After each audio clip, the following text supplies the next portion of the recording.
Excuse me, I don't have a teleprompter here. So. Now, why are the progressives making all this fuss about SB 1070 and wanting to give amnesty to the illegal aliens? One reason: power.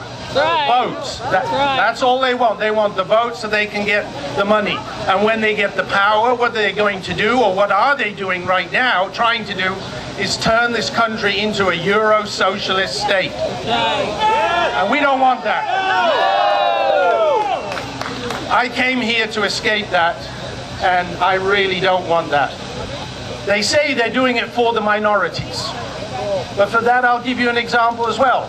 Look at cities like Detroit, Chicago, Miami, Washington, D.C., where the progressives have held sway for many, many years. Are the progressives any better off there? No. All they want is their votes, and that's all they want to do. It's a fraud. Yeah. It is a fraud. So they're going to come to power, and if you look at the bills that they've been putting forward, the healthcare bill with I don't know how many extra new departments, etc. We have a word for it in England. We call them quangos. Welcome to the word of quangos. A quango is a quasi-autonomous, non-governmental entity. Wait, say it again. Quango. Quango. Quasi-autonomous, non-government entity. And what they do, what it means is, they've got some, in England, and I'm sure the same is going to happen here, they're bodies which are outside the normal government accountability. Because they're all appointed, exactly, czars. These people are appointed, and what it means is, you appoint people, you can reward people with those jobs.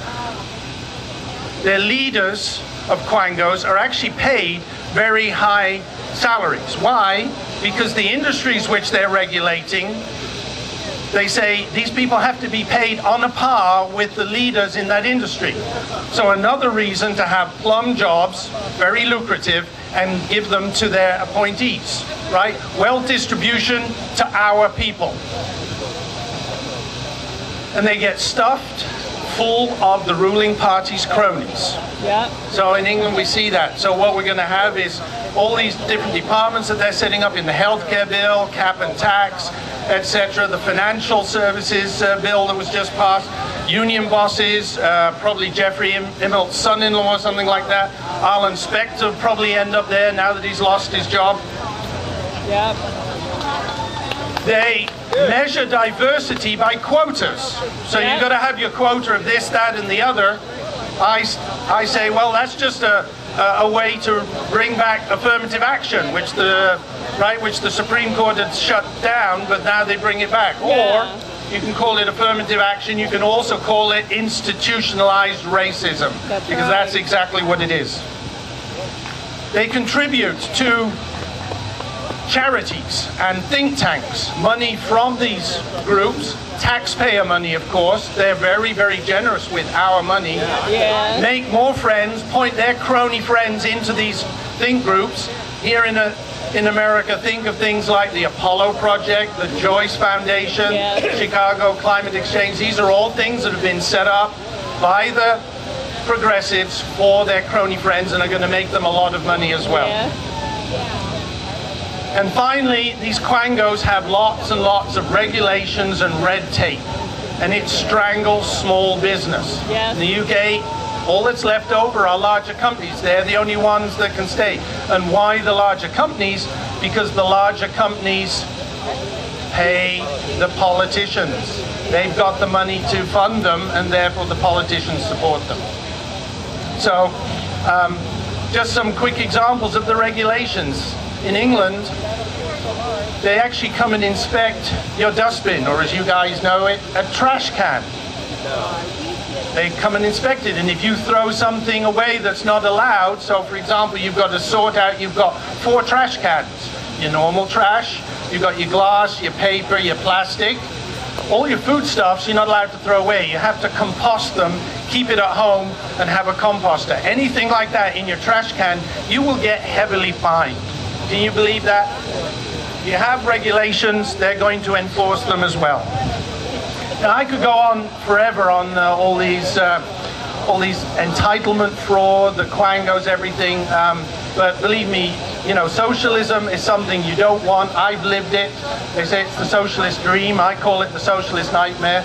But I'm going to let the other speakers come up. So I just want to say, if you want more, those of you, some of you will know, I also have a weekly program on the internet. You can dial in and discuss questions with me. It's at radio.patriotcomelately.us. Feel free to join in. If you go to that site, it gives you the time and everything. You can also listen to recordings after the fact if you want. Now, I mentioned at the beginning I'm from this country and that I've lived in socialist countries, and I said, I don't want that. So my wife and I came here a number of years ago, and we came through the front door and we went through all the hoops that you have to go to become a citizen. About 4 years ago we became citizens, and we're proud to say we're Americans. However, when the community organizer-in-chief arrived and started introducing socialism in here, I have to be honest, my wife and I looked at each other, and she's sitting over there. My wife and I looked at each other and say, we came here to escape socialism. Socialism's following us here. Should we look and maybe go somewhere else? Australia, Costa Rica? Then I remembered a bumper sticker that I'd seen. The bumper sticker said, these colors don't run. And so we decided to stay and stand and fight. And I want all of you to stand alongside with me and fight this travesty that's going on. We can win back our country. Thank you very much, Eustis.